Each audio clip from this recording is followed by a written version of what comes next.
Pengurus besar IDI, saya mau tanya kepada segenap pengurus IDI. Dr. Sunardi yang sudah terbukti teroris, yang kemarin mati ditembak oleh Densus 88, kenapa IDI Jawa Timur justru mengucapkan duka cita, justru menyesalkan kejadian itu? Selamat datang kembali di David Santosa Channel. Terima kasih untuk dukungannya dengan mensubscribe dan share informasi yang menurut Anda sangat penting. Ikatan Dokter Indonesia, sebuah organisasi besar, kalangan profesional, kalangan orang-orang pandai, semuanya masuk di dalam organisasi itu. Dan yang lebih penting lagi, organisasi ini disebut di dalam Undang-Undang Nomor 29 Tahun 2004. Organisasi profesi adalah Ikatan Dokter Indonesia.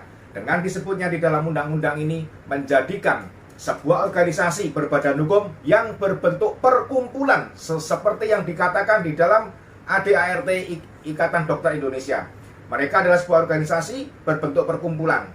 Tetapi karena disebut di dalam undang-undang, diatur di dalam undang-undang, mereka merasa bahwa mereka bisa mengatur semua dokter yang ada di Indonesia ini. Memang dalam salah satu pasal di undang-undang tersebut dikatakan bahwa untuk mendapatkan izin praktek, salah satunya harus mendapatkan rekomendasi dari organisasi ini. Tetapi itu adalah izin pada saat dokter ini akan berpraktek pertama kali. Harus memperoleh rekomendasi dari IDI. Nah, selanjutnya, bagaimana jika dokter ini sudah berpraktek dan izin itu sudah habis dalam 5 tahun? Apakah harus masih mendapatkan rekomendasi lagi? Ternyata, di dalam peraturan Menteri Kesehatan Nomor 2052 tahun 2011, di situ tidak disebutkan adanya harus izin atau mendapatkan rekomendasi dari IDI. Nah, sobat-sobatku semuanya, kenapa kemarin Dr. Terawan sempat sampai dipecat permanen? Itu adalah bentuk sebuah arogansi dari sebuah organisasi. Siapakah yang boleh mengeluarkan izin praktek daripada seorang dokter? Di dalam undang-undang sudah disebutkan bahwa yang berwenang mengeluarkan izin praktek adalah Dinas Kesehatan Kabupaten Kota setempat di mana dokter itu akan melakukan praktek kedokterannya. Jadi jelas bukan IDI, tetapi Dinas Kesehatan setempat, kabupaten maupun kota di mana dokter itu akan melakukan kegiatan kedokteran. Nah, sobat-sobatku semuanya, kemarin ini sempat ribut, booming dengan dipecatnya Dr. Terawan dari keanggotaan IDI. Pengurus besar IDI, saya mau tanya kepada segenap pengurus IDI. Dr. Sunardi yang sudah terbukti teroris, yang kemarin mati ditembak oleh Densus 88, kenapa IDI Jawa Timur justru mengucapkan duka cita, justru menyesalkan kejadian itu? Kenapa dokter tersebut tidak kalian pecat dengan tidak hormat? Pecat Dr. Sunardi dengan tidak hormat. Biarkan dia mati dalam kondisi tidak hormat.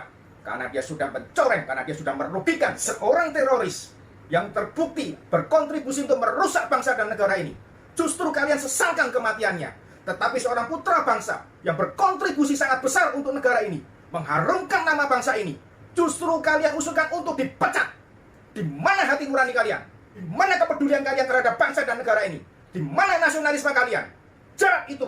Saya tidak mengerti dari mana asalnya bahwa untuk perpanjangan SIP, surat izin praktek, di situ harus dilampirkan KTA IDI atau rekomendasi IDI. Dan ini sudah berlangsung berlarut-larut mungkin. Sudah berjalan dan seperti sebagai suatu kegiatan yang normal-normal aja. Fine-fine aja, nggak ada salahnya. Ada salah, ada diteliti pada saat ada peristiwa Dr. Terawan dipecat.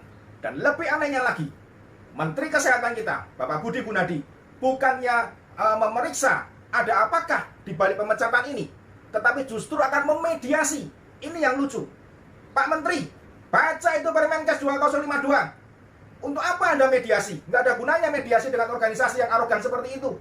Nggak berguna. Baca Permenkes dan kemudian keluarkan Permenkes yang baru. Rekomendasi dari IDI tidak diperlukan karena dia adalah organisasi. Sebuah organisasi berbentuk perkumpulan. Masa Menteri kalah sama organisasi? Harusnya rekomendasi itu dikeluarkan oleh dinas terkait.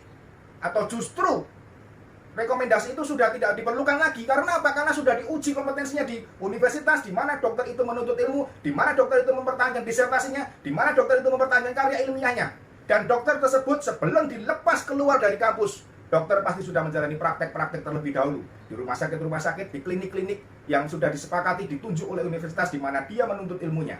Jadi tidak perlu lagi adanya mediasi, nggak ada gunanya. Pak Menteri, tidak perlu mediasi. dan ID belum memecat Dr. Terawan. MKEK baru meminta pengurus besar ID untuk melakukan pemecatan. Baru meminta, belum memecat. Tidak perlu mediasi. Jika kita klik di komputer, di Google kita, atau jika kita tanyakan kepada dokter-dokter yang saat ini yang sudah pernah melakukan izin praktek ulang, perpanjangan surat izin praktek, maka di situ pasti muncul satu kalimat atau satu kata-kata atau satu syarat, yaitu fotokopi KTA ID atau rekomendasi dari ID setempat. Nah, hal ini sudah harus dihilangkan. Karena apa? Karena hal ini akan sangat mengganggu tingkat profesionalitas seorang dokter. Bayangkan, seorang dokter bergelar profesor, seorang dokter yang sudah mengalami banyak sekali pasien, sudah melakukan pelayanan kedokteran berpuluh-puluh tahun, ternyata harus minta rekomendasi dari seorang yang bergelar doktor, yang bahkan mungkin tidak menutup kemungkinan baru beberapa tahun memperoleh gelar doktornya. Pada saat surat izin prakteknya habis, dia harus datang meminta rekomendasi dari seorang dokter yang tidak tahu apa-apa. Pak Menteri, sempurnakan itu, Permenkes itu. Bikin undang-undang yang baru. Hapus itu semua rekomendasi dari ID. Jika rekomendasi diberikan pada saat pertama kali akan berpraktek, oke lah, kita bisa menerima. Tetapi kalau ini dibiarkan lama-lama, maka akan banyak dokter-dokter yang lain, dokter-dokter yang sangat membutuhkan izin praktek untuk menolong rakyat, ternyata terkendala. Karena apa? Bisa jadi karena sentimen pribadi, bisa jadi ketidaksenangan seorang oknum di dalam organisasi tersebut dengan dokter ini, sehingga rekomendasinya ditahan. Saya tidak mengajak protes kepada dokter yang ada sekarang, tetapi setidaknya Anda semua juga harus melek terhadap undang-undang, melek terhadap peraturan-peraturan di mana yang itu mengatur keprofesionalan Anda, mengatur kinerja Anda, mengatur pelayanan Anda. Anda harus tahu dan Anda harus melihat. Jangan sampai Anda diperalat oleh oknum-oknum yang tidak bertanggung jawab. Tidak ada satu kata pun yang menyentuh, mengatakan adalah membutuhkan rekomendasi dari ID, membutuhkan fotokopi KTA dari ID. Semuanya tidak ada. Baik Permenkes maupun peraturan Konsili Kedokteran Indonesia nomor 6 tahun 2011. Buka di sana. Itu yang mengatur pekerjaan Anda, itu yang mengatur pelayanan Anda. Jangan sampai Anda dibutakan hanya karena kebiasaan yang timbul, kebiasaan yang selalu ada setiap 5 tahun sekali, sehingga Anda menghalalkan semuanya itu, dan itu bisa menjadi lahan yang kotor untuk oknum-oknum yang tidak bertanggung jawab. Semua dokter, saya harap mulai bisa melihat, dan ini adalah satu kesempatan yang baik di mana Dr. Terawan diperlakukan seperti ini. Ternyata itu bisa membuka mata kita semua bahwa sebetulnya izin praktek pun bukan dikeluarkan oleh ID, tetapi izin praktek tetap dipegang oleh pemerintah melalui Dinas Kesehatan Kabupaten dan Kota, di mana sang dokter akan melakukan praktek kedokteran. Sampai di sini perjumpaan kita. Untuk sobatku dokter semuanya, selamat melayani, selamat berkarya untuk bangsa dan negara ini. Dan untuk Pak Menteri, Bapak Budi Gunadi, jangan lupa sempurnakan organisasi yang bernama Ikatan Dokter Indonesia. Buat aturan agar mereka tidak terlalu arogan dan terlalu kebablas. NKRI harga mati, Pancasila sudah final.